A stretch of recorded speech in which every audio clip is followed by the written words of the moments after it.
the end of the day, selling is transferring a feeling. If you don't have the feeling, you can't transfer it. If you don't have a good, positive feeling, dude, you're an actor. You have to sell and run your business from a place of positivity. And however you get there, God bless you. Welcome to the Pete Primeau Show. It is episode number 60. Chris, how did we get here this fast? I don't know, Pete. You know, what they say something about time flying. Oh, and Lord. If we're not having fun, we got to stop doing this, right? Absolutely. Little bit of role reversal here today, folks. Chris Stone, my famous producer, is going to actually have hosting duties, and he's going to interview me about sales and business lessons that I learned powerlifting, of all things. You can see a little of the hardware behind me. I was blessed and lucky enough to win 26 national and world titles when I powerlifted from 2000 to 2005. And without a further ado, I am just going to pay the bills, and then I'm going to let Chris do his thing. Guys, if you haven't bought your book, Sell a Million, 101 Ways to Make More Money Selling Mattresses and Furniture, what are you waiting for? Hurry up and get your copy of Sell a Million or More this year. And I would like to thank my sponsor, Steve, from the Mattress Industry Network. It is a fabulous group of retailers, probably pushing around 1,200 members now, for sure over 1,100 members. It is 100% free. Join this group. It is a group run by retailers for the entire industry. In this industry, you will find business owners just like you, store owners. You will find sales reps. You will find VPs of sales. You will find owners of manufacturers, presidents of companies that you do business with are in this group. So if you have not joined Mattress Industry Network, you need to join now and learn how to build, market, and sell better than your competition. If you want a ticket to fast track your success, this is it. Join the Mattress Industry Network. It is absolutely free. And without a further ado, Chris, you got some questions for me about powerlifting? I'm sure everyone's wondering, what the heck does powerlifting and business have to do with anything? Yeah, Pete, it's come up on a number of your shows, and you've talked about how football, right? Yeah. You actually were practice squad for New England Patriots for a bit, for a cup of coffee or two. Yeah. And not even. Right. But we all ran into that thing where it's like, size wise, you just can't compare with some of these mutants. But you do talk a lot about powerlifting, and you bring it up every once in a while. And I was surprised when you came to me with this show title. And I, seriously, what the heck does sales and business have to do with powerlifting? Like, I have a feeling you're going to take us to school here a little bit, but I think it'll all be worth it, especially after we see this cover of you bending the bar at 705 pounds in Fremont, Ohio, way back in 2005, the Wayback Machine. So what the heck does sales and business have to do with powerlifting? So there's probably not a sport that looks like it's an individual sport on its face, but it's actually a team sport. And, so the short answer to your question is everything. And if you really want to just put life into little siphons and try not to learn, nothing. So I will say that. But I often talk about, Chris, successes and failures and a lot of my guests do too. I mean, the one that just leaps to my mind is Doug Stewart. He loves talking about failures that launch you to success. So I call it the Laughlin Massacre.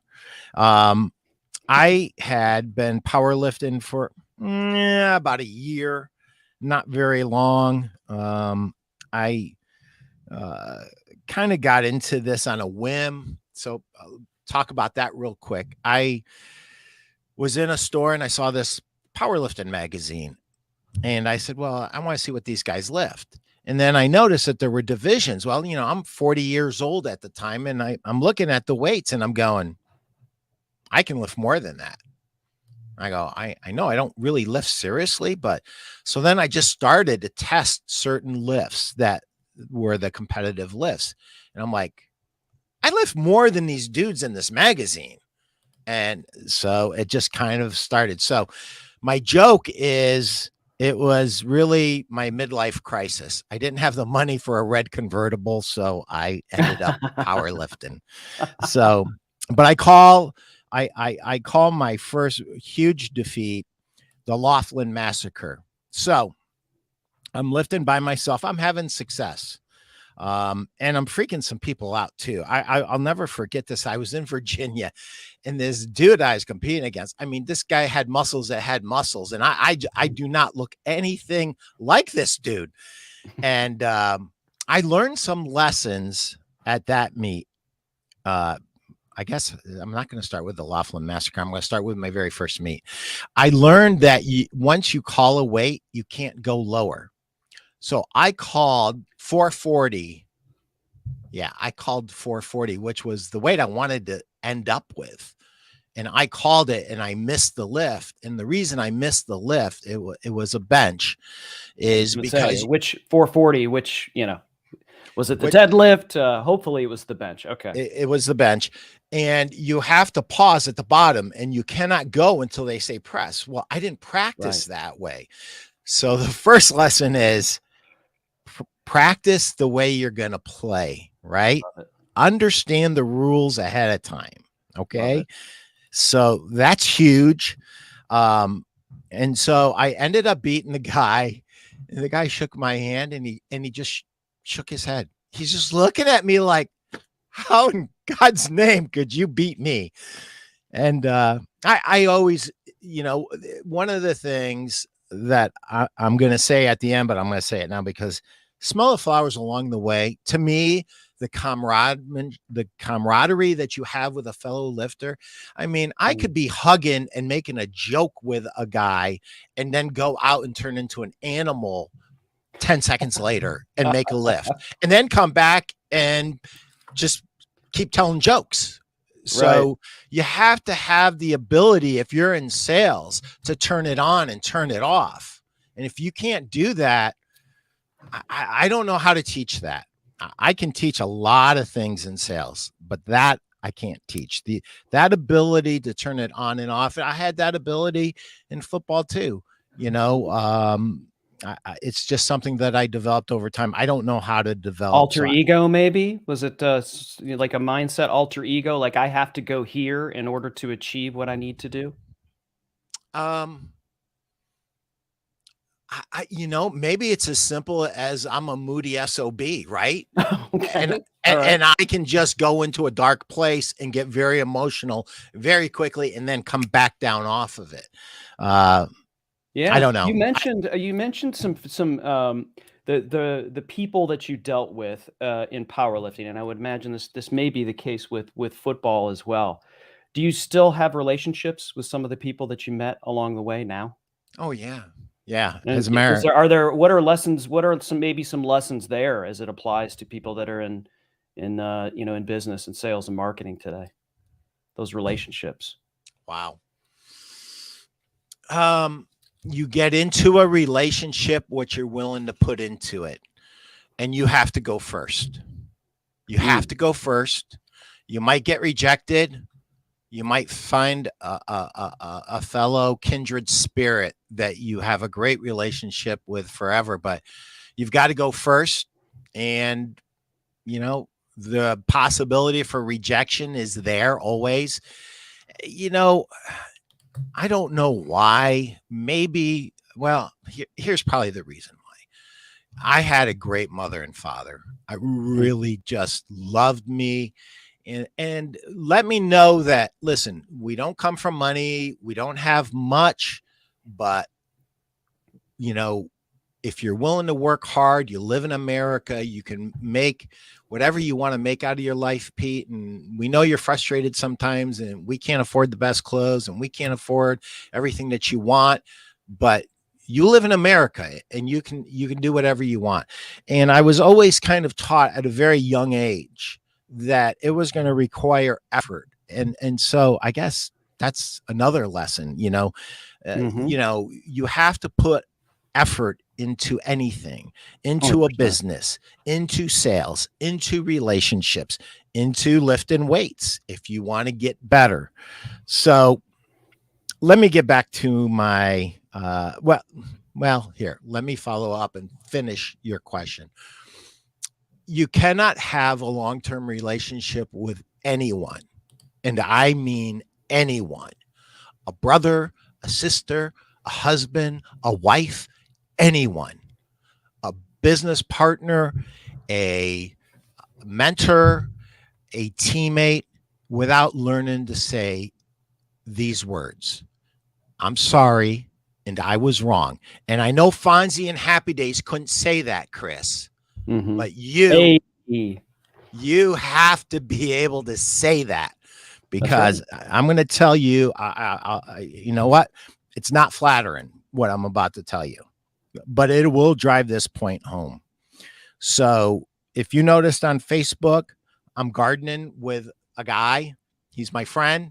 I don't mention him by name, but we have this big garden that we do together. Well, he was my powerlifting partner. Okay. And he was the guy that handed the weight off to me on the bench press. Now, everybody's different on how they like that handoff to go. I wanted a very light handoff because I didn't want the weight to come down on me all at once. So I wanted to feel the weight. I only needed a very light handoff. So the last 5 times before a big meet, I did not like the way he was handing off to me, and I didn't correct him. And that was mistake number 1. I should have corrected him, and I should have said, Dan, I need a lighter handoff. You're giving me too heavy of a handoff, and the weight feels like it's crushing me at the top.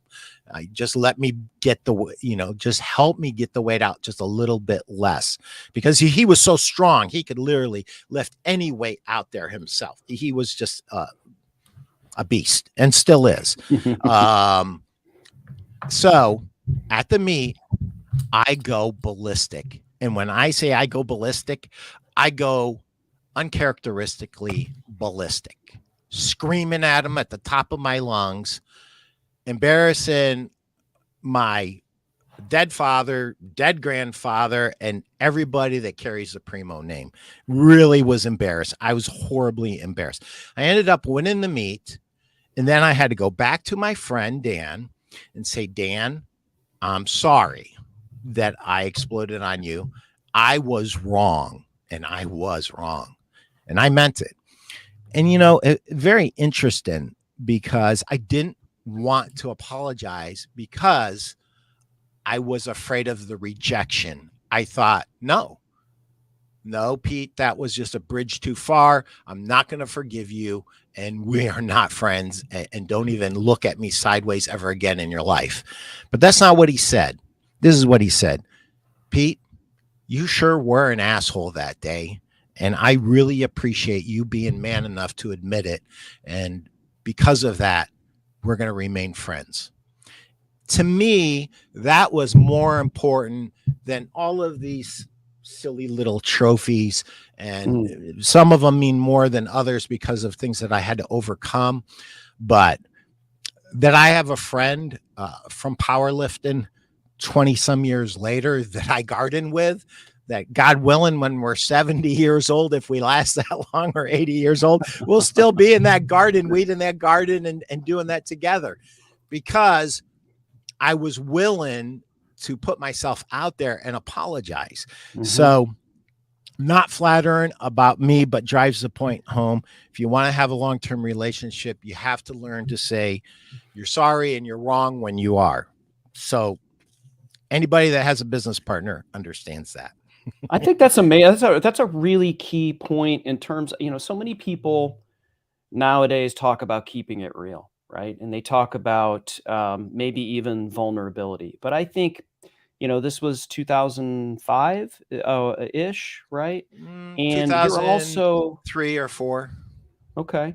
And Yeah. so you're also in this powerlifting sort of machismo, Yeah. tough guy, hardcore type of mentality. And so Yeah. even more so, it was difficult to not just be vulnerable, but to swallow and say, you know what?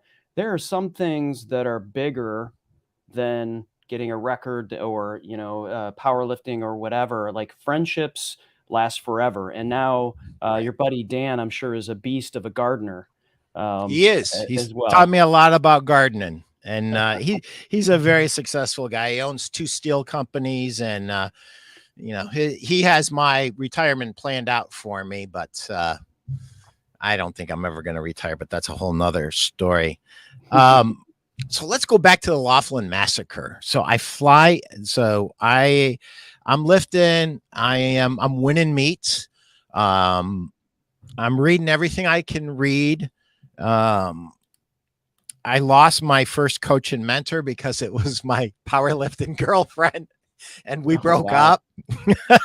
And we broke up. So I went to Nevada. I flew to Nevada for a meet, and I had to drive an hour and a half, rented a car to Laughlin, Nevada. And I call it the Laughlin Massacre because it's the only meet that I ever bombed out of. And I bombed out of it because nobody would help me put my bench shirt on.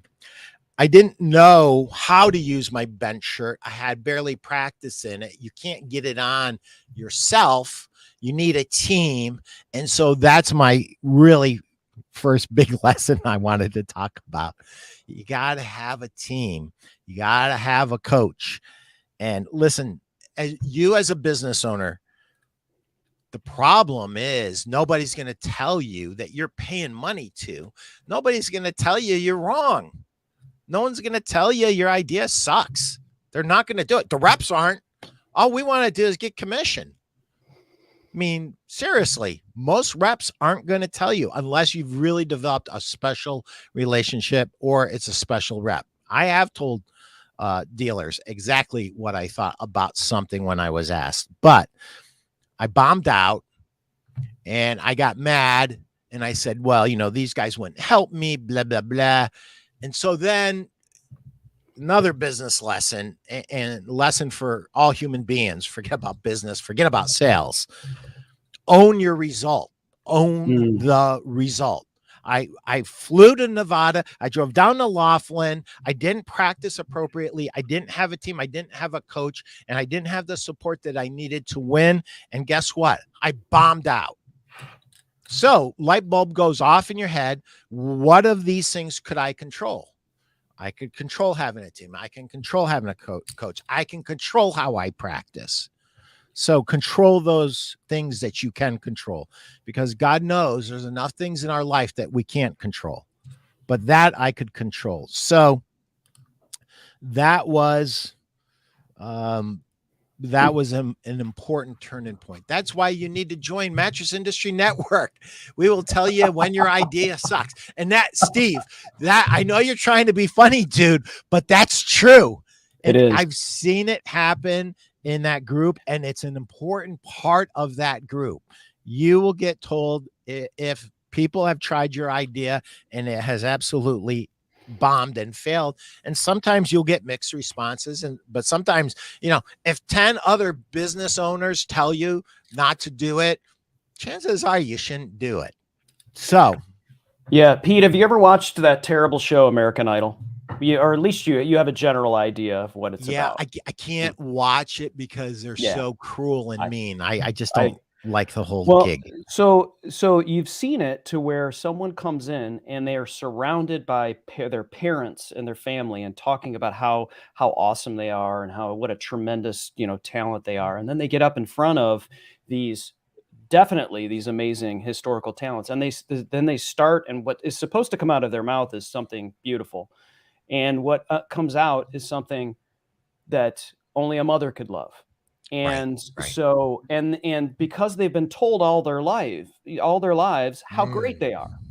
And Yeah. so, there's a proverb, it's iron sharpens iron, and you don't get stronger. You don't, when you Yeah. broke down those muscles from powerlifting, it hurt, right? It hurt the next day, maybe days. Maybe there were weeks where you were like, I got to get this back in order before I can lift. Well, that's your muscle breaking down, but growing when it comes back, and you do the proper sort of supplementation, it's stronger. You got to break things down to get stronger. And the mind, in a lot of ways, is the same way. You have to be able to go through those failures, learn from those failures, be strong enough to withstand, have thick enough skin.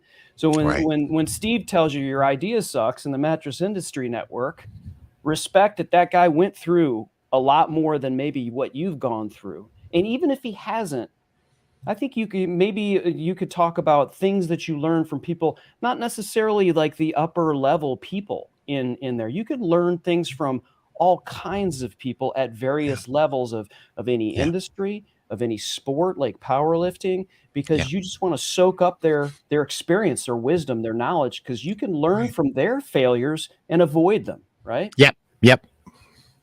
So, so the next thing that I would say is, when you have a success, relish it, celebrate it, really soak it up for about one day and then move on. Because as John Wooden said, failure waits for all those who stay with some success made yesterday. So failure waits for all those who stay with some success made yesterday. John Wooden said that. I love it. Knows a little bit about winning. Probably the greatest basketball coach of all time, at least college basketball coach. So celebrate success. When I think of sports, I don't think there's a better sport than powerlifting for incremental goals, because there's a weight, right? And so like when I started lifting, I just wanted to win these things, win trophies. That's really all I wanted. It's my midlife crisis. I didn't start off going, I'm going to bench press 705 pounds one day.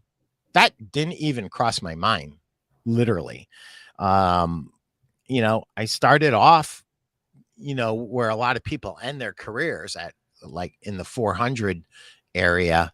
And then I ended up going up to 705. And that's with a powerlifting shirt. With a bench shirt, that's a specific technique, but incremental goals is huge.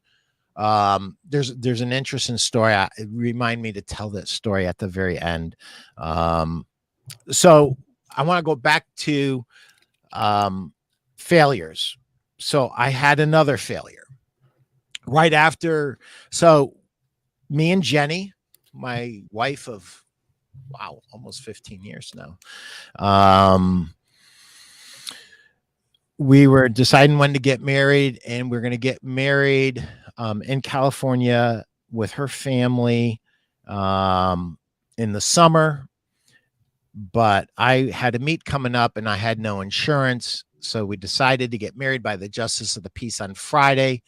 And on Sunday, I was in a meet and I dropped 600 pounds on my neck. 600 pounds. So what happened, basically, nobody really probably cares about this part of it. I was so psyched up and amped up that when I got that press call, I just jammed it and I just lost it. I went too high, too fast, and I lost it. And the one spotter missed it. And so it clipped my neck. And I was convinced I was dead. And then, I woke up and I was like sitting up on the bench, and there's like all these people around me going, "Are you okay? Are you okay?" And I'm saying, "Oh, that's cool. There's powerlifting in heaven." Because I'm ever the optimist. I'm in heaven. Jesus loves me and I'm in heaven. And not only does Jesus love me, but he loves me so much, he put powerlifting in heaven. So anyway, so here's the crazy thing about that whole thing. The lift before the 600 was a national record. The squat before that was a national record. If I could get a doctor to sign off on letting me deadlift, I could probably have a squat, a bench, and an overall national record and win the national championship. So I'm like, my coach is like, how do you feel? I said, I want to deadlift. I go, you gotta talk to them and let them deadlift. Now I got this blood and this bruise on my neck. You know, it looked bad. It looked bad. Did you lose consciousness? Is that why you came to? I just kind of blacked out a little bit. Yeah. Because I knew what happened. I knew it. Yeah. I felt it crushing my neck. So I knew I was dead. I mean, that 600 pounds, you're not going to survive that, right? You're not going to survive it. So I'm dead in my mind, but I wasn't, because good Lord wasn't done. Because the good Lord wanted me to do the show with you today, Chris. There you go. There you go. What did you do to the spotter who missed it? Did you, I mean, there had to be at least a look or something. Well, no, you know, I was so focused, and that's one of the lessons that powerlifting teaches you, to be focused. So, the interesting thing is, two guys stepped up that were ex-powerlifters in the gym.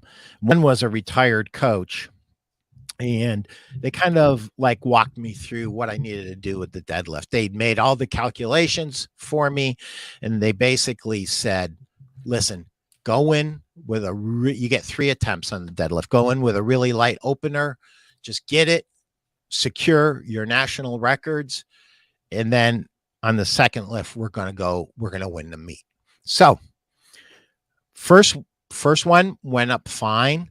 My hands were always my weak spot on my deadlift.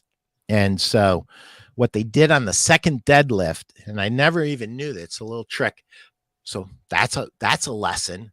Know the tricks, know all the tricks, know the basics, execute the basics, but know the tricks. And the way you're going to know the tricks is coaches, because I had no idea. So you make a fist as tight as you can make it. They wrap your fist. You can barely unclench it. And then when you grab the bar, it's a much tighter squeeze on the bar.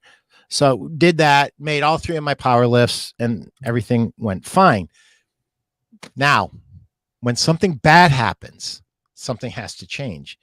My wife didn't speak 2 words to me other than, are you okay? And the doctor at the meet who said, hey, you're okay.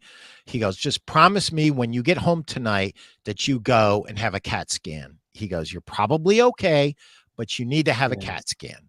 Yeah. And so, you know, she, other than just an occasional, hey, are you okay? There was like no discussion in the car. So, you know, in my mind, I'm thinking, you know, I married this guy and, you know, he's going to kill himself, and you know, poor wife. So I had to change some things. So I changed the 2 guys that helped. One of them was a retired coach. He came out of retirement to coach me. So I changed coaches and I changed gyms based on that failure. Now, here's the next one. And it's really big. Whenever possible, when you have a failure, get back up on that horse and ride. So 2 weeks later, in Glens Falls, New York, I benched 600 pounds. And I'm going to tell you something. The first time I touched a weight, that Monday or Tuesday, no, it was Tuesday after the meet, I shook just having the bar in my hand. I was so afraid. And 135, I'm nervous, 235. I'm nervous. 350. I'm strong enough to bench 600 pounds. And yet it did such a number on me. And it took me the better part of a week to just stop shaking when I laid down on a bench. I had so much fear. And I knew it was so big and it was so bad. And it was such an 800-pound bear in the closet that I had to get this off of my back. I had to get rid of it. And the only way to get rid of it was to go into a competition and bench 600 pounds. And the funny part of that is I did it where I grew up. I did it with my bench coach. That's a whole nother lesson. And I did it with my friend Todd Montrello in the audience, who, by the way, helped me. And he goes, Peter, he goes, I don't think I can really be the guy to hand off to you in warm-ups. And I go, why? He goes, because I can't lift that weight. I said, Todd, if I miss the weight, I'm going to miss it by 5 or 10 pounds. Can you put 5 or 10 pounds of upward pressure on that bar? He goes, yeah, I can do that. I said, okay, that's all I need you to do. Don't look at the weight. I can handle the weight. If it gets a little bit out of the groove, I might just need a little help. You're not going to have to lift the weight. So, he's just a nervous Nelly, and he's a great guy. He's a childhood friend. I mean, we've been like best friends since high school, and he was there, and that was kind of special when I benched that 600. And so that's the other thing. So you hear about guys like Tom Brady, very average in college. If you read the scouting reports that the pro scouts had on him, not impressive. He was not drafted high. He was not highly regarded, but you've got a guy who never stopped developing his body, his mind, his craft. He invested money into very specific coaches, nutrition coaches, fitness coaches, his own quarterback coach to correct his form. I had a bench press coach. I had a bench press coach for 2 reasons. One, my retired coach, who came out of retirement to coach me, did not know how to coach somebody using a bench shirt because it's a slightly different groove. It's a different technique, and it's almost its own thing. And so I found a guy named Bill Crawford. And Bill, I hope you're still alive, and I hope you listen to this. So I want to say thank you from the bottom of my heart. I would drive 8 hours to bench once every 2 weeks when I was in training. And we would go for hours and hours and hours. And this guy would never take a dime. And God bless him.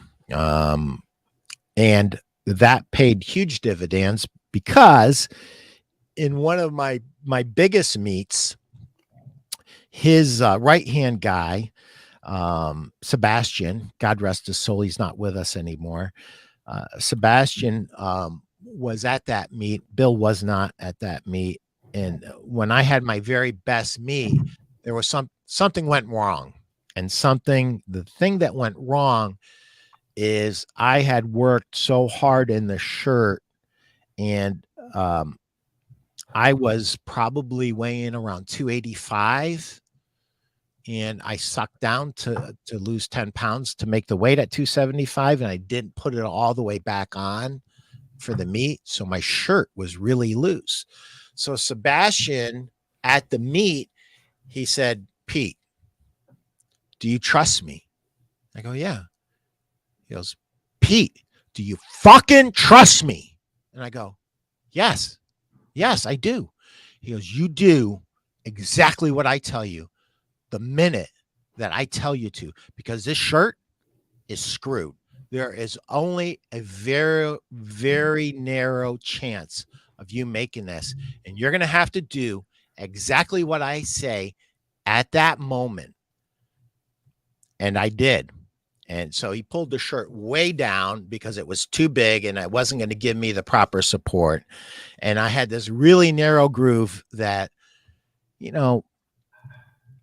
I had to do exactly what he told me to do exactly at the right moment. But because we had done it in the gym hundreds and hundreds and hundreds, if not thousands of times before, yeah, I was tuned into his voice, and there are people screaming left and right. This is national championships in York, Pennsylvania for the IPA.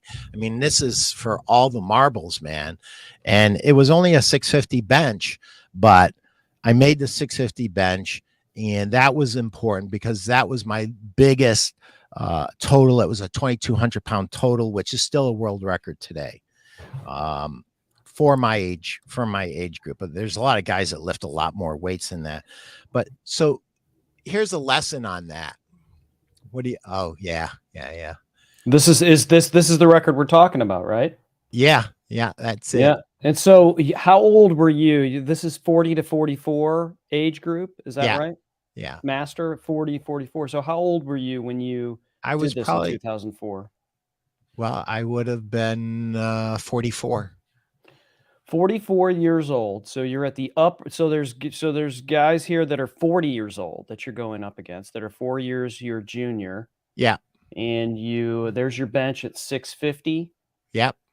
Squat at 870, deadlift at 680. It's kind of low on a deadlift, I gotta say. You could have done better than that, Pete. I know. No, I'm just kidding. I know. The 2,200, and that is considered a world amateur men record here, 275 pounds. So yeah, I'm surprised it stands all these years later. It's surprising to me. I never thought any of the records that I set would stand that long. But hey, my quarterback sack record, I think, stood for 30 years at BW, 35 years. Somebody finally broke it. So I was happy about that. How many? Anyway. So was it a total sack record, or was it a 4 year season? 4 year sack record. How many sacks in 4 years? I forgot. I don't know. I don't know much. So,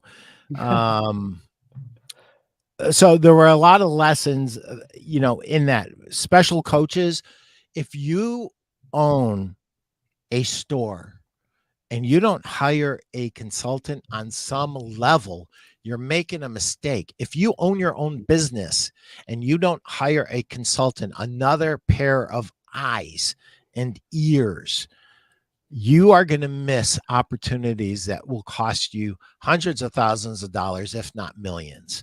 So I would encourage everybody here to reach out and hire consultants to the degree that you can do it. When you're very small, it might be your wife, and you might not be able to pay her anything.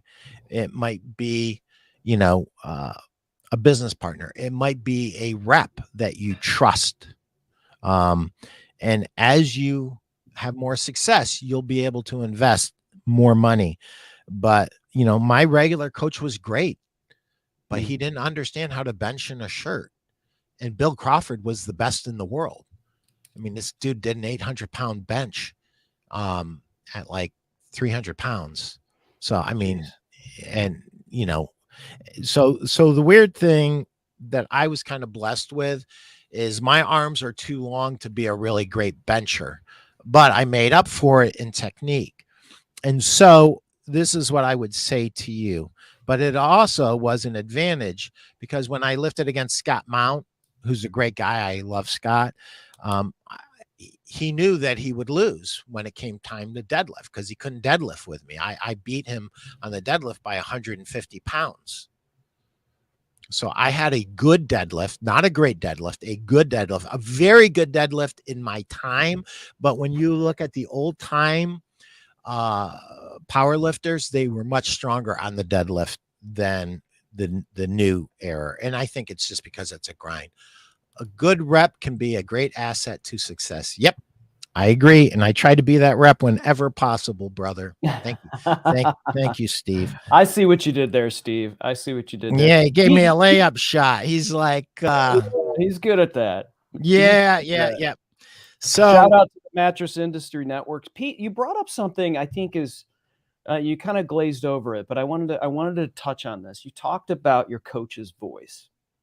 Yeah. And there was all this other noise around you, but the coach's voice cut through, and we can talk about sports all you want, My dad, whenever he would go to my games, he'd be in a crowd, and it didn't matter if there was 10,000 people or 10. I heard my dad's voice. I heard it when I was in the huddle. I heard it when I was at the free throw line. I heard it at everywhere that I went. And there's something about being attuned to that. But one thing that I've also noticed, and you know, maybe speak to this as well, is I've had mentors along the way. I've had some mentors that were actually my manager, my, you know, superior, and I've learned some things, but I also hear her voice or his voice in my head sometimes. When I'm getting ready to do something, I can hear Susan Luke, who was my branch manager when I started at Sony, say, "You don't want to bother that person. You need to go and learn that yourself." Like something like that, and it would just, you know, all of a sudden that voice comes in your head, that coaching voice. Maybe you know, talk to that as far as how that would apply to sales and marketing and business today. Well, your question is a great question. And this is what I would say. If you just look at successful people and people who aren't as successful, and then you were to ask yourself a question, do I perceive this person as coachable or not coachable? The most successful people are the ones who are the most coachable, and they are the ones that carry around voices in their heads from their mentors. And it's actually creates guideposts.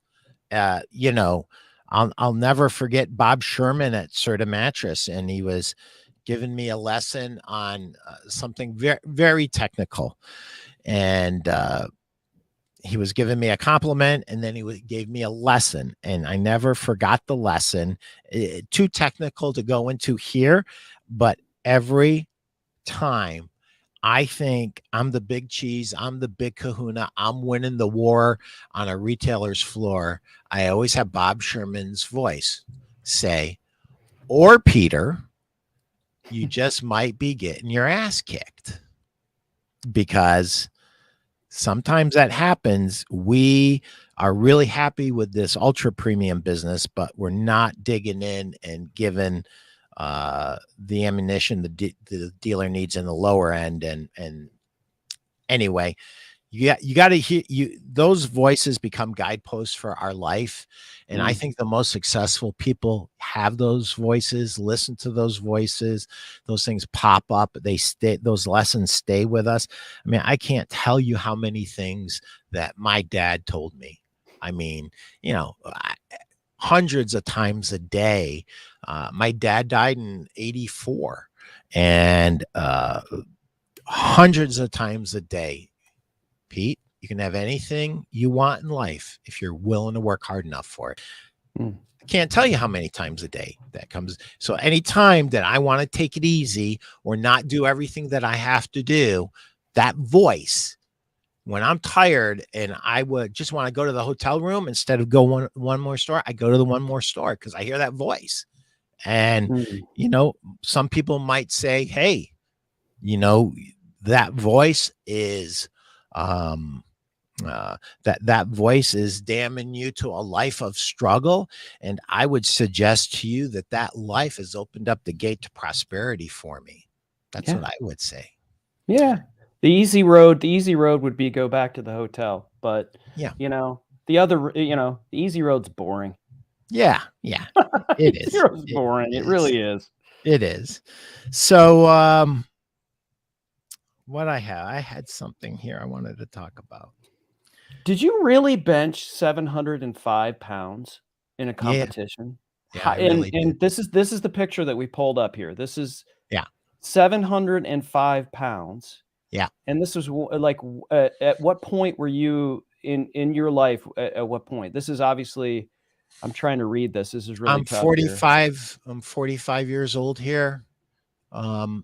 It's December 10th, 2005, Fremont, Ohio. So this is very interesting. So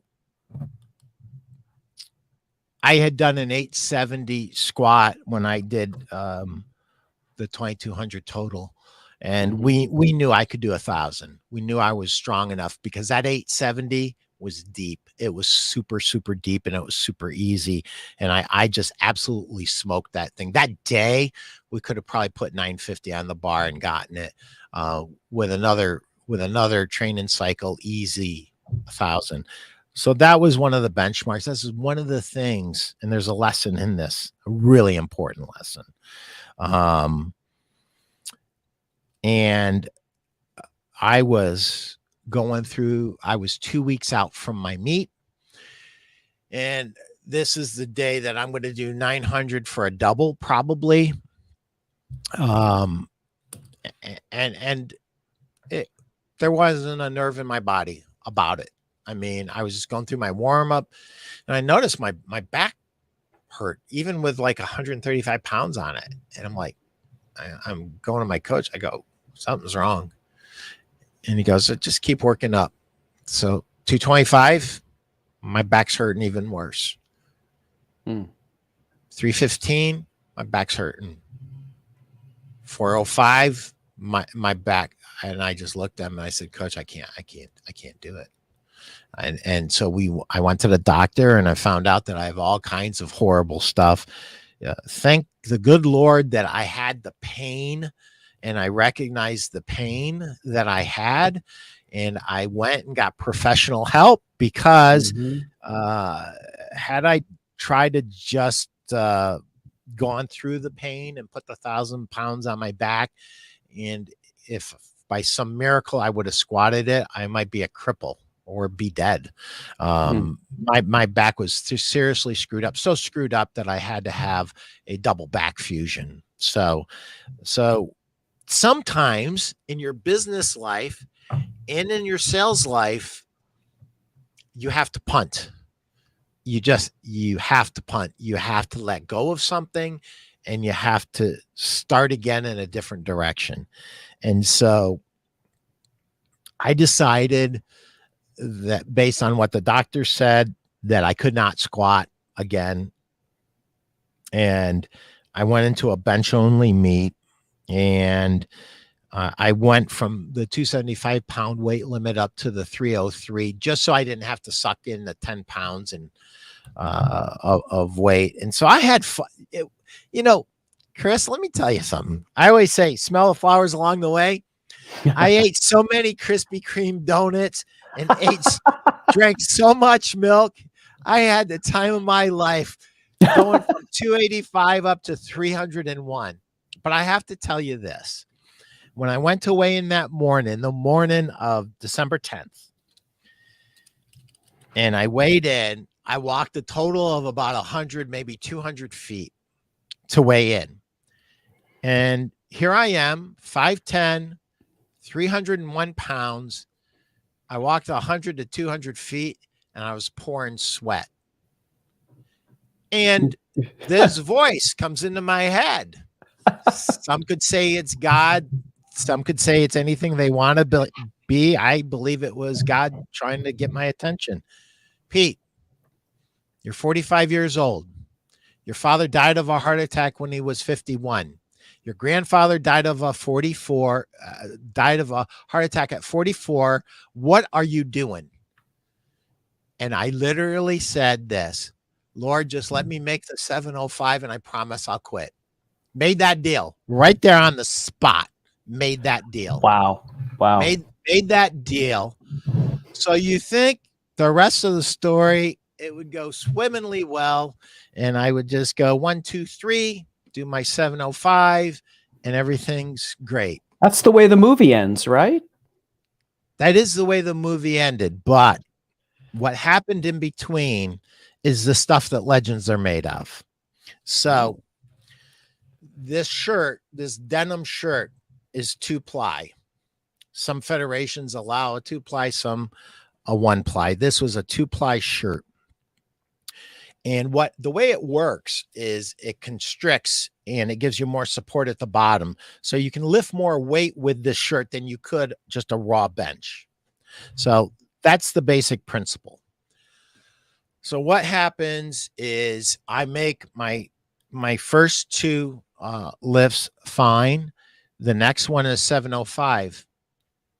On the 705, at the bottom, before I get the press call, you just hear this horrible, horrible sound. And I didn't know if it was the shirt or my pec ripping. It was the shirt, not my pec. The shirt ripped, and this gasp went off in the audience because they knew there's no way this weight's coming up. And that weight just came up, and it came up, and it came up. And I know this is my last bench ever. It's never happening again. I promise God I'm not doing this anymore. I'm married. I have a beautiful, loving wife. I don't want to end up a cripple.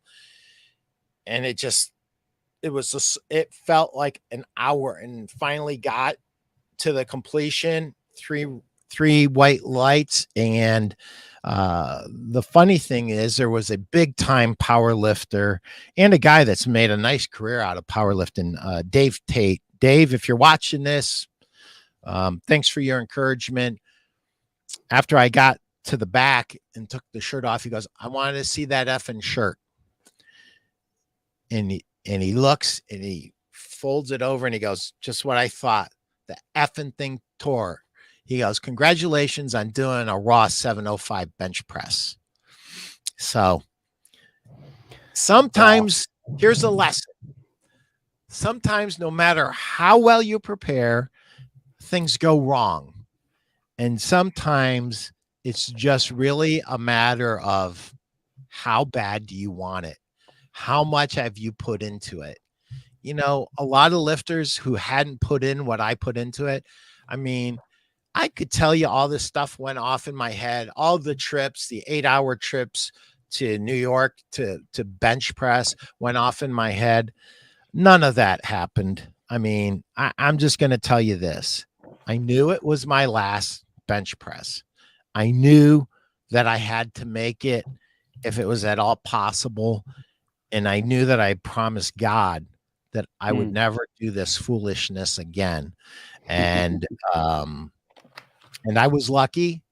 And a lot of people will say, no, Pete, that wasn't luck. That was, you know, thousands and thousands of reps in the gym. And when it went wrong, that was your muscle memory kicking in, and you executed the lift perfectly.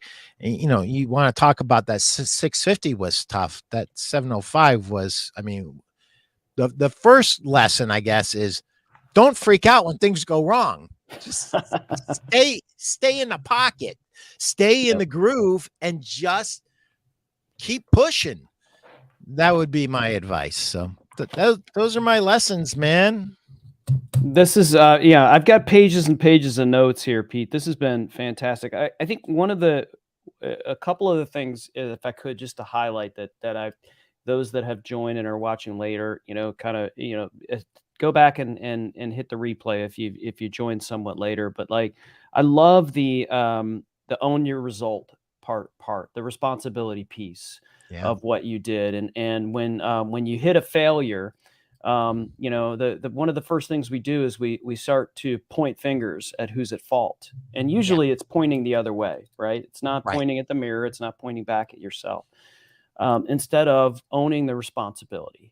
And that's how you learn. That's how you get better. And so I love that. I love the relish your success, but only for a day, with the wooden quote. I think that was absolutely key. And of course, like, you know, I love the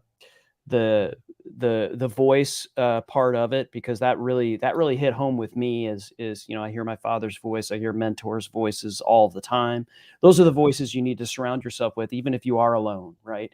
We want to surround ourselves with other people that are going to sharpen our irons and help us get better. But that doesn't mean that even if we're alone, we can't do that. And I think that's important. And I also like the phrase that you used was, I don't know if it's yours or not, but just go ahead and own it. And that is, the most successful people are the most coachable people. And that is, that couldn't ring more true to anyone. I mean, no matter how good you think you are, you know, there's someone that can help you get better.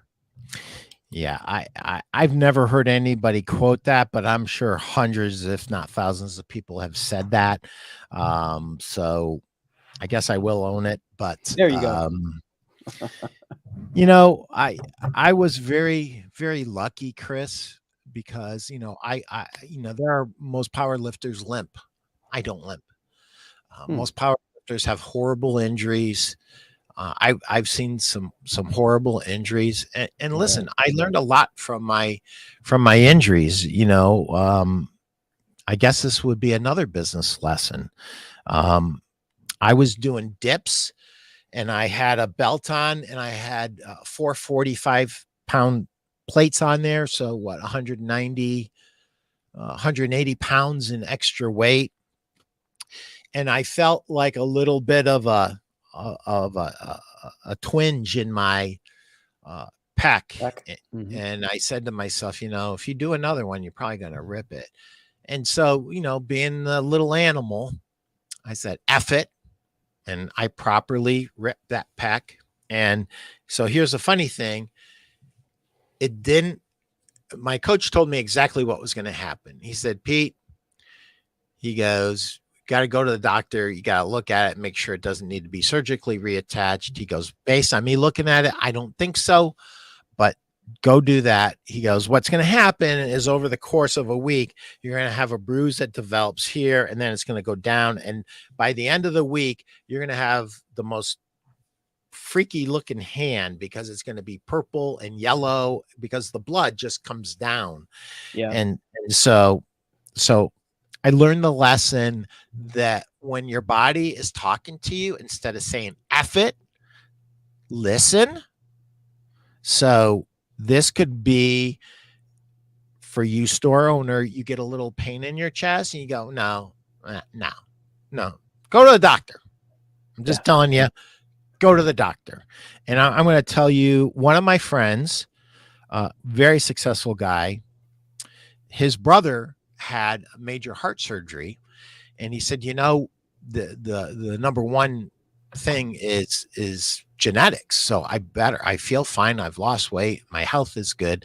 I better just go get looked at. He went and got looked at, and they put him on an operating table a few hours later and did a quadruple bypass surgery. No damage to his heart. But here was a guy who was smart enough. I'm not going to use his name. He was smart enough to say, hey, listen, my brother's having this problem.